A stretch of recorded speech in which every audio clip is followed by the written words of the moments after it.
Joining us now, Texas Senator Ted Cruz. Senator, how are you? By the way, I'm watching your race closely.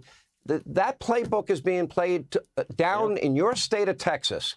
Here you have been at the border again and again and again. You gave this program exclusive images early on when, in the middle of COVID, when they wouldn't allow our cameras inside these facilities that had kids in cages, overcrowded in the middle of a pandemic. And if it wasn't for you, we wouldn't have had those photos.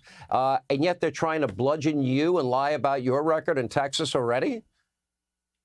Well, look, Chuck Schumer and the Democrats have painted a bullseye on Texas. They're coming after me. Schumer has made clear I'm his #1 target in the country.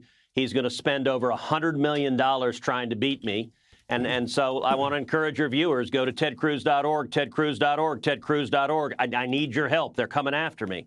I got to say what is happening in Texas, what is happening on the border, it is a crisis at a level we have never seen before. As you noted, I spend a lot of time on the southern border. I go out on midnight patrol with the Border Patrol agents. I went into the Biden cages when they wouldn't allow Fox News in. They wouldn't allow reporters in. Their argument, by the way, when they wouldn't allow the reporters in and the TV cameras in, they said the TV cameramen might have COVID. And so, as you know, I pulled out my phone and filmed the conditions, the deplorable conditions. They tried to stop you, Senator. Yes, they did. They tried to stop you, a U.S. Senator. They didn't want the truth to come out.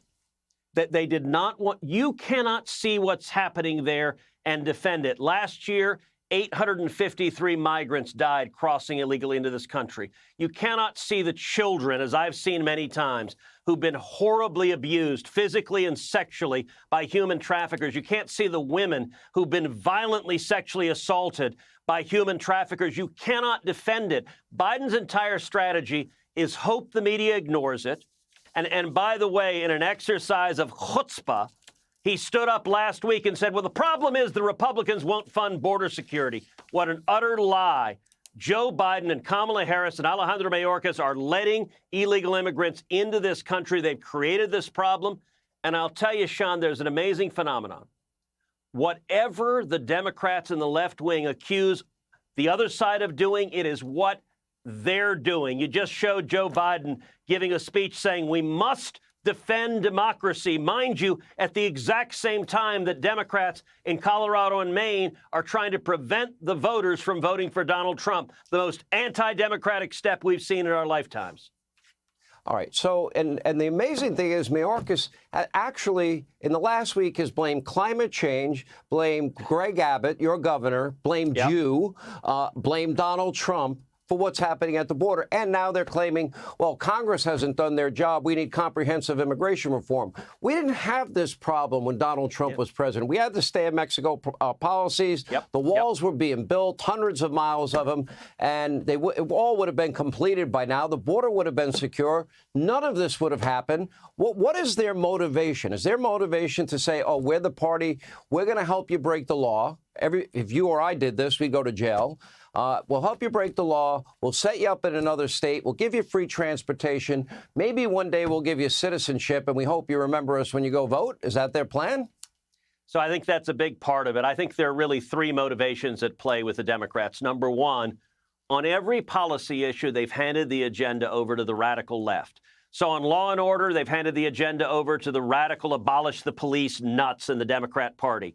On Israel, they've handed the agenda over to the radical pro-Hamas nuts in their party, the anti-Semites in their party. On issues of gender, they've handed the agenda over to the radical surgically mutilate the children extremes in their party. And on the border, they've handed the agenda over to the extreme left that believes borders are immoral. We should have no border.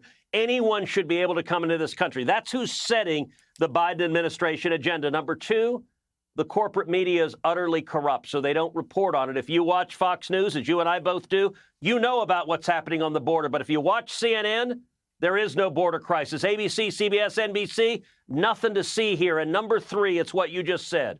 I think a lot of Democrats know there's massive human suffering, but they're willing to overlook that human suffering because they want to stay in power. And they look at the 9.6 million illegal immigrants and they think every one of them is a future Democrat voter, and we get to stay in power if we change the electorate and just allow open borders. And I got to say, Sean, the most dangerous thing, I believe the odds are extraordinarily high that in the year 2024, we will see a major terrorist attack in the United States. There are Hamas and Hezbollah terrorists coming across our southern border right now.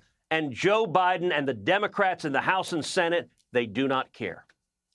Well, we know that the possibility, I say it's 100%. We know that we've had hundreds from Iran show up at our southern border. If you're from Iran, Syria, hundreds more from there, what are you doing at our southern border?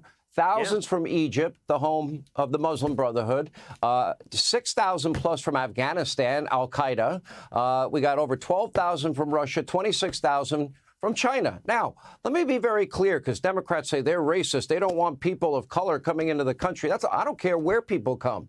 But I'd like people vetted. I'd like to know they don't have radical associations. I'd like to know that they're healthy, especially in a pandemic world, post-pandemic world we're living in. And I'd like to know they're not going to be a financial burden on the American people. Do it legally. And then welcome to our country. I don't really give a damn where you come from. Yeah, look, that's exactly right. Let me give you some stats on the terror watch list. In fiscal year 2017, 2 people were encountered on the border on the terror watch list. In 2018, 6. In 2019, 0. In 2020, 2. In fiscal year 2021, most of which Trump was president, 15. What happened the next year, fiscal year 2022? 98. What happened the next year, fiscal year 23? 172. We went from 0 and 2 to 172. And those are the ones we know about. That doesn't count the 2 million gotaways last year that pose a dramatic threat.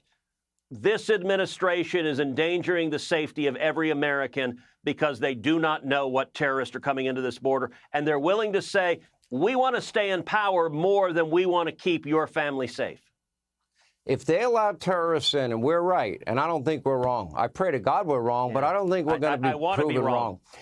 I want to be wrong. If there are terrorist cells, as we believe there are, and I think there has to be, the sheer numbers, mathematically, it is just statistically right there. And if you were a Hamas commander, why wouldn't you send someone in? I mean, it's screaming for it. They will have blood on their hands because they have allowed this to happen. Right. All right, Senator, thank you. And by the way, they are targeting Senator Cruz big time. We'll be following that closely.